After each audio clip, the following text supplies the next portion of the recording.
Naura, seorang gadis yang peka terhadap hal mistis, memutuskan untuk berlibur ke sebuah kota bersama teman-temannya. Gendis, Siva, Firman, dan Indra, mereka berlima mencari hotel yang murah dan akhirnya menemukan sebuah hotel dengan harga yang sangat rendah. Mereka memesan 2 kamar dan bersiap untuk beristirahat setelah perjalanan panjang.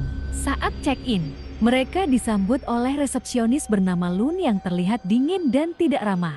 Naura merasa ada yang tidak beres dengan suasana hotel itu, tetapi Gendis, yang pemberani, tidak mempermasalahkan hal itu. Siva, yang manja, hanya ingin beristirahat dan menikmati liburan.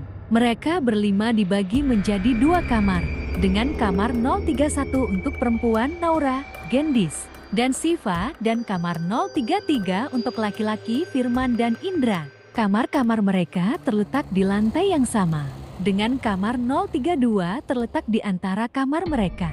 Saat malam, mereka mulai mendengar suara-suara aneh dari kamar 032. Suara-suara itu terdengar seperti orang ramai dan bahkan terjadi kegaduhan. Mereka berpikir bahwa mungkin ada pesta di kamar sebelah. Tetapi ketika mereka mencoba untuk melihat keluar, mereka tidak melihat ada orang lain di koridor.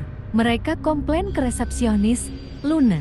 Tetapi dia hanya menanggapi dengan dingin dan tidak membantu. Itu hanya suara-suara biasa, kata Luna tanpa ekspresi. Naura semakin merasa tidak nyaman dan yakin bahwa ada sesuatu yang tidak beres dengan hotel itu.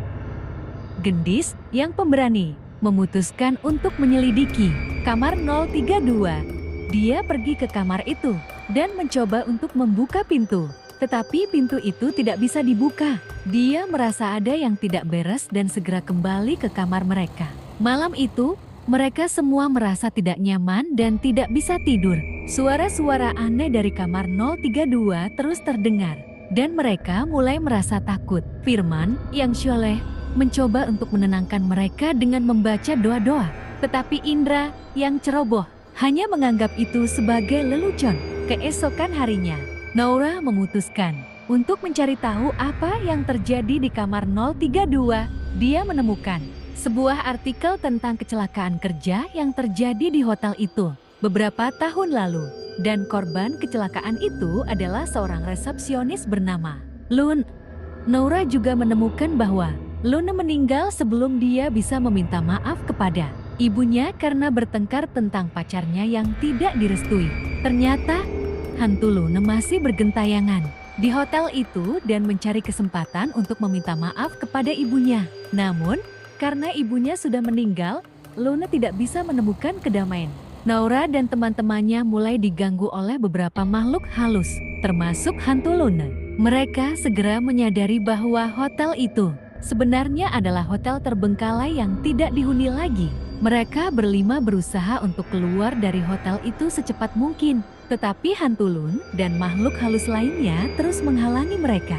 Setelah beberapa jam berjuang, mereka akhirnya berhasil keluar dari hotel itu. Ketika mereka melihat hotel itu dari luar, mereka baru menyadari bahwa hotel itu memang terbengkalai dan tidak ada tanda-tanda kehidupan di dalamnya. Mereka berlima merasa lega dan bersyukur karena berhasil keluar dari hotel yang berhantu itu. Mereka berjanji untuk tidak pernah lagi menginap di hotel yang tidak jelas reputasinya dan selalu melakukan penelitian sebelum memilih tempat menginap. Naura juga merasa bahwa pengalaman itu membuatnya lebih kuat dan lebih peka terhadap hal mistis.